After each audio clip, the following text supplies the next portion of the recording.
আসসালামু আলাইকুম এভরিওয়ান, ঈদ মোবারক সবাইকে। আজকে ঈদের দিন সকালবেলা বাগানে ঢুকলাম আম পড়েছে নাকি দেখার জন্য।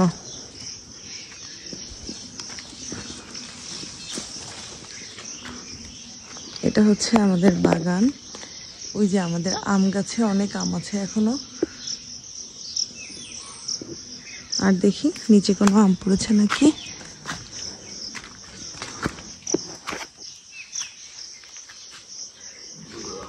এই যে অনেকগুলো আম দেখা যাচ্ছে। এই একটা,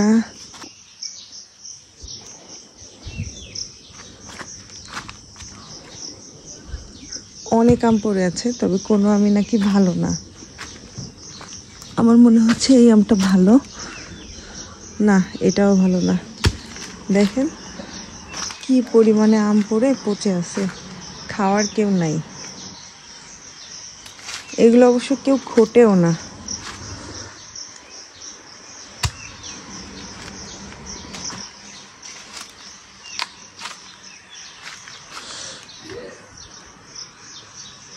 এই আমের নাম কি?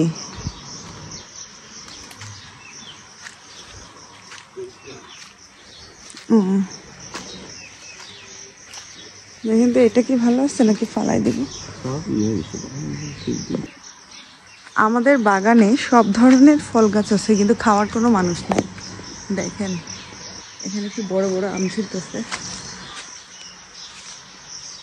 উপরে আরো অনেক আম আছে, ভর্তি গাছ। এই দেখেন নিচে পড়ে আছে, কিন্তু এগুলো কেউ খাবে না। আর এটা হচ্ছে আমরুপালি গাছ, এটাই অনেকগুলো আম হয়েছে।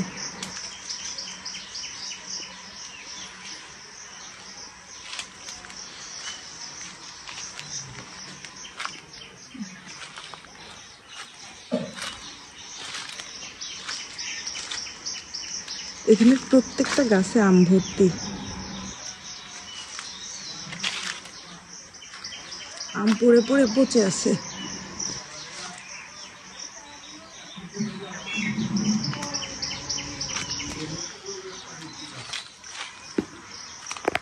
এই যে আমাদের লিচু গাছ, এখানে কোনো লিচু নাই, লিচু হয়েছিল তবে শেষ হয়ে গেছে। এই গাছটায় না, মূলত ওই গাছটায় লিচু হয়, বাট এই মুহূর্তে কোনো লিচু নাই, শেষ। আর এই দেখেন ঘাটকুল গাছ, আগে আমি ঘাটকুলের ভিডিও দিয়েছিলাম আপনাদেরকে। এই যে সেই ঘাটকুল, আমাদের বাগান ভরে থাকে ঘাটকুলে।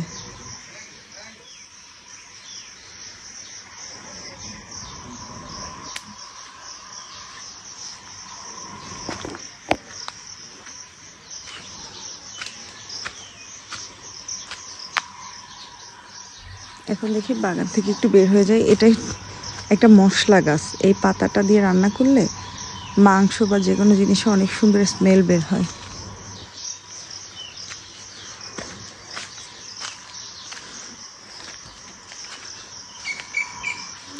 এটা আমি গন্ধরাজ লেবু গাছ।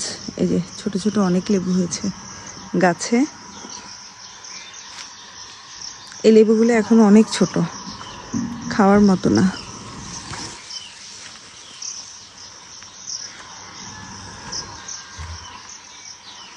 এই লেবুগুলো মোটামুটি বড় হয়েছে, খুব একটা বড় হয়নি, তবে এই লেবুর ফুলের স্মেল আমার খুব ভালো লাগে, একদম ঘ্রাণে মোমো করে।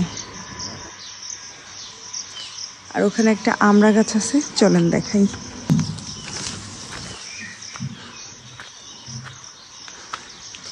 আমি বাড়িতে আসলে গাছগুলো আগে চেক করি কোন গাছে কি হয়েছে, এটা আমার খুব ভালো লাগে। এই যে আমাদের আমড়া গাছ, এটা কিন্তু থাই আমড়া গাছ, খুব বেশি আমড়া হয়নি।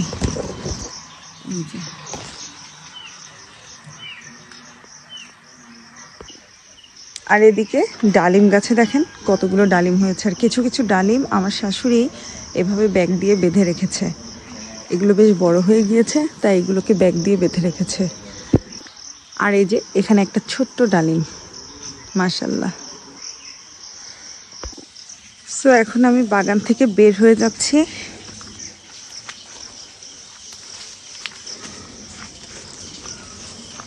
এটা হচ্ছে আরেকটা বাগান, পাশাপাশি দুইটা বাগান। এই একটা আর এই একটা, মাঝখানে হচ্ছে যে আমাদের রাস্তা। এটা কামরাঙা গাছ। কামরাঙায় দেখেন শুকিয়ে আছে, কিছুদিন আগে অনেক কামরাঙা ছিল। আমাদের বাড়িতে মোটামুটি সব ধরনের ফল আছে, তবে খাওয়ার কোনো লোক নাই। এই যে আবার ফুল এসেছে, কামরাঙার ফুল। আর এটা হচ্ছে আমাদের কাগজি লেবু গাছ, প্রচুর পরিমাণে লেবু হয়েছে এবার। লেবুর ফলনটাও ভালো, আর প্রতিবারই এখানে অনেক অনেক লেবু হয়। দেখেন হাজার হাজার লেবু গাছে। আর এগুলো সব লেবু গাছ। আর এটা হচ্ছে চেরি গাছ। চেরি গাছটাও অনেক বড় হয়ে গিয়েছে। এটা হচ্ছে লাল পেয়ারা গাছ। এটাকে কি পেয়ারা বলে জানো? থাই পেয়ারা। ভিতরটা হচ্ছে লাল। এই একটা আর এই একটা, ভিতরটা না বাহিরটাও লাল। এই যেখানে একটা পেয়ারাও হয়েছে, ওই যে লাল। এই যে না ছিঁড়ে যায়, প্রথম পেয়ারা গাছের ছোট্ট একটা পেয়ারা হয়েছে। ওই যে উপরেও হয়েছে। হ্যাঁ ওই যে একটা।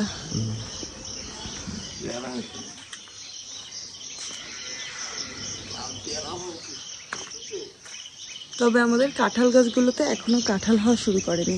এখানে একটা ডালিম গাছেও ডালিম হয়েছে, এখানের আম গাছেও যে আম ধরছে। আর এটা হচ্ছে বানানা ম্যাঙ্গো গাছ। ওই যে এই বানানা ম্যাঙ্গোটা কিন্তু অনেক বড় হয়েছে। এটা কিছুদিন আগে এসে আপনাদের ভাইয়া লাগিয়ে গিয়েছিল, ওই থাই পেয়ারা আর বানানা ম্যাঙ্গো। তার গাছে প্রথমবারের মতো বানানা ম্যাঙ্গো হলো আর থাই পেয়ারা হলো। এই যে এখান থেকে দেখা যাচ্ছে, আমি ভিতরে ঢুকবো না এটার। আর এর ভিতরে অনেক গাছ আছে, স্পেশালি চুইঝাল গাছও আছে।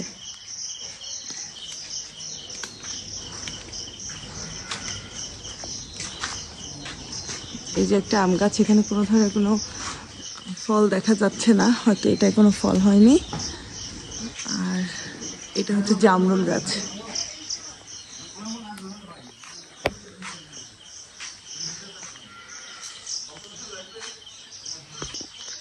আর এখানে একটা সুন্দর জিনিস দেখাই আপনাদেরকে, এই যে হচ্ছে মেওয়া গাছ।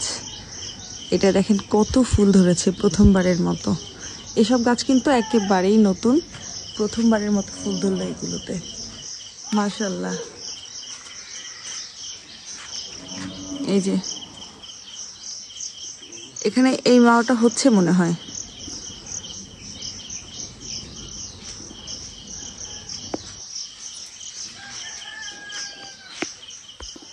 এটা হচ্ছে আমাদের মালটা গাছ। দেখেন মাশাআল্লাহ, প্রথমবারের মতো অনেকগুলো মালটা হয়েছে গাছে। এই যে আমাদের গাছের মালটা। আর এখানেও দুইটা আম আছে, এই যে ছোট্ট গাছে। এটা কি আম গাছ? রূপালী নাকি? রূপালী মনে হচ্ছে দেখে। আর তার নিচে মালটা গাছ, আর ওইখানে হচ্ছে চেরি গাছ। চেরি গাছেও ফুল হয়েছে, তবে অ্যাভেলেবেল নাই। আর এইগুলো হচ্ছে আমাদের বাতাবি লেবু গাছ। দেখেন মাশাআল্লাহ, প্রতিবারই বাতাবি লেবুর ফলন অনেক অনেক হয়। এই যে মাশাআল্লাহ। এসো আমার কোলে এসো। এটা হচ্ছে আমাদের তেজপাতা গাছ। আর এখান থেকে কিছু তেজপাতা ছিঁড়তে হবে। নিচে কোনো পাতা নাই, নিচে কোনো পাতা থাকেও না। এখানকার সবাই এসে আমাদের তেজপাতা গাছ থেকে তেজপাতা ছিঁড়ে নিয়ে যায়, তাই সব গাছের ডালগুলো উপরে চলে গিয়েছে লম্বা হয়ে উপরে, নিচে নাই তো একটাও। ডাল কাটতে হবে। আমি এইদিকে উঠানে হাঁটছি আর বাহিরে সব গাছপালা দেখছিলাম। আর এইদিকে আমাদের মাটির চুলার রান্নাঘরে অলরেডি রান্না বান্না শুরু হয়ে গিয়েছে। সেমাই, তারপর আরো কি কি যেন রান্না করছে।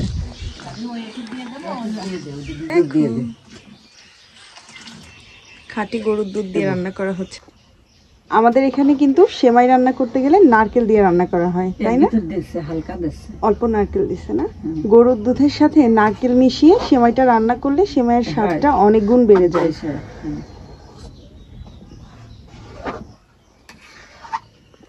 এখন আমাদের গরু জবাই দেওয়া হবে, কিন্তু এর ভিতর বৃষ্টি শুরু হয়ে গিয়েছে। কি একটা ঝামেলা। তো এটা হচ্ছে আমাদের কোরবানির গরু, এখান থেকে জবাই করে তারপর বাড়ির ভিতর ঢুকানো হবে। এই যে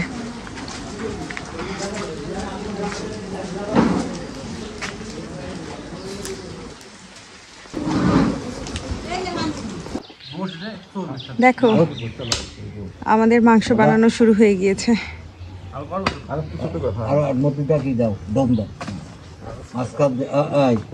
সব মাংস কাটাকাটি শেষে আমরা অলরেডি রান্না বসিয়ে দিয়েছি। এখানে পুরো কলিজাটাই আমরা রান্না করে ফেলছি, কারণ ফ্রেশ কলিজা খেতেই বেশি ভালো লাগে, ফ্রিজে রাখলে কলিজাটা ভালো লাগে না। আমি ঘরে গ্যাসে কলিজা রান্না করছি, আর আমার ছোট ননদ বড় ড্যাগে করে চুলায় মাংস রান্না করছে, সেটাও আপনাদের সাথে শেয়ার করব। আর এটা হচ্ছে আমাদের ড্যাগের মাংস, এখনও রান্না পুরোপুরি কমপ্লিট হয়নি, এটাই মাটির চুলায় রান্না করা হচ্ছে।